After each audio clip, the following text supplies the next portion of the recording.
Hai semua, mungkin di kalangan anda ada yang tahu dan mungkin ada yang tak tahu cerita ini. Cerita ini mengisahkan seorang gadis periang di mana hidupnya berakhir dengan kisah yang sangat menyedihkan. Gadis ini telah dirasuk sehingga menyebabkan kematian. Kalaulah di dalam Malaysia ni perkara yang berlaku dekat gadis ni mungkin dikatakan terkena sihir. Sihir ini adalah ilmu hitam yang benda yang kita tak boleh nampak dengan mata kasar kita, dan orang yang tak berniat baik akan mempergunakan ilmu hitam ini untuk menyakiti kita sehingga menyebabkan kematian. Tapi kita sebagai umat Islam sangatlah dilarang untuk membuat perkara-perkara syirik ini. Jadi, tak apa kita melengahkan masa, mari kita mulakan cerita seram ini.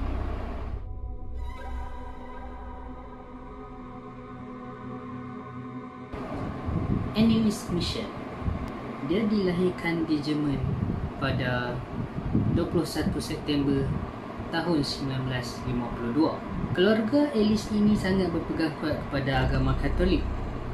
Anneliese ini seorang yang sangat periang, sangat aktif, dan dia juga disukai ramai orang, dan juga seorang yang berpegang kuat kepada agamanya. Pada suatu hari ketika Anneliese berusia 16 tahun, Anneliese ini kurang sihat sebab semasa di sekolah secara tiba-tiba Anneliese ini jatuh pingsan, dan kawan-kawan Anneliese ini telah memberitahu yang semasa dia pingsan itu Anneliese berjalan dalam keadaan yang khayal. Tetapi Anneliese memberitahu yang dia langsung tak ingat apa-apa yang berlaku pada hari kejadian itu. Pada malam itu Anneliese tiba-tiba telah ditindih oleh sesuatu dan merasakan seakan ada sesuatu yang sangat berat menghempak di dadanya. Dan pada tahun 1969 Ogos, kejadian aneh sekali lagi berlaku pada Anneliese, di mana dia telah kejang seluruh badan dan menggigil. Disebabkan kejadian itu, ibunya telah menghubungi seorang doktor, iaitu Dr. Lucy. Jadi Dr. Lucy ini menjemput Anneliese dan ibunya ke hospital untuk membuat imbasan otak dan untuk memeriksa sekiranya ada masalah pada saraf otak Anneliese. Jadi apabila hasil pemeriksaan itu keluar, rupa-rupanya Anneliese langsung tak ada apa-apa pun simptom-simptom. Kemudian Dr. Lucy ini membuat kesimpulan bahawa Anneliese ini sebenarnya mengidap penyakit psikosis yang disebabkan oleh penyakit epilepsis, iaitu penyakit sawan. Pada tahun 1973, iaitu pada musim bunga, pada masa itu Anneliese telah berusia 21 tahun, dan masa ini banyak perkara aneh mula terjadi. Anneliese selalu mendengar ketukan pintu pada waktu malam. Tetapi bukan Anneliese seorang sahaja yang mendengar ketukan itu, malahan adik-beradiknya juga pun dengar bunyi ketukan itu. Anneliese juga beritahu dia selalu dengar bunyi bisikan-bisikan syaitan, dan bisikan itu mengatakan bahawa Anneliese ini sebenarnya seorang yang terlaknat dan dia akan diseksa di neraka pada suatu hari nanti. Seram kan? Ibu Anneliese juga memberitahu yang Anneliese selalu tenung pada patung Virgin Mary dengan pandangan yang sangat-sangat tajam. Dan pada masa itu, mata Anneliese tiba-tiba bertukar menjadi hitam pekat.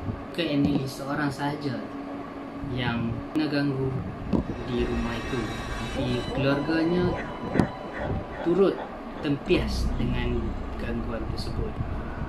Mereka juga selalu terbau macam najis dibakar pada sekeliling rumah mereka. Tetapi bila mereka memeriksa seluruh kawasan luar dan dalam rumah, mereka tak jumpa langsung najis itu, dan mereka pun tak tahu dari mana puncanya datang bau tu. Sekali lagi, Dr. Luthi yang merawat Anneliese telah dijemput datang ke rumah Anneliese, dan doktor itu pun telah mati akal sebab tak tahu apa lagi nak buat dengan Alice ni. Jadi doktor ini pun bagi ubat yang dosnya lagi kuat daripada dos ubat sebelum ini. Apabila benda-benda pelik macam ini terjadi, dan Anneliese pun semakin hari semakin aneh. Jadi Dr. Luthi pun telah mencadarkan Ibu Alice ini untuk berjumpa dengan seorang Jesuit, iaitu pegawai agama Katolik. Ibu bapa Anneliese meminta bantuan dua orang paderi, iaitu Paderi Renz dan juga Paderi Alt. Pada 24 September 1975, upacara exorcism ataupun dalam bahasa Malaysia pengusiran roh telah dibuat. Dua orang paderi ini telah membuat upacara ini sebanyak 67 kali dan telah berlangsung selama 10 bulan. Upacara ini telah dilakukan selama 4 jam satu hari. Cuba bayangkan, paderi ini akan merakam menggunakan kaset. Jadi, masa proses ini sedang berlangsung, Anneliese telah mengatakan bahawa sebenarnya ada 6 entiti di dalam badan dia. Anneliese ini telah menyenaraikan nama jin-jin tersebut seperti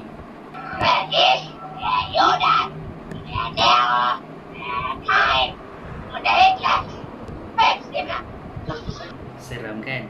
Disebabkan upacara ini kerap dibuat dan memaksa Anneliese untuk meletup banyak kali. Ia telah menyebabkan tulangnya patah. Selain tendon pada lututnya koyak teruk. Berat badan Anneliese juga ketika itu hanya tinggal 35 kg sahaja.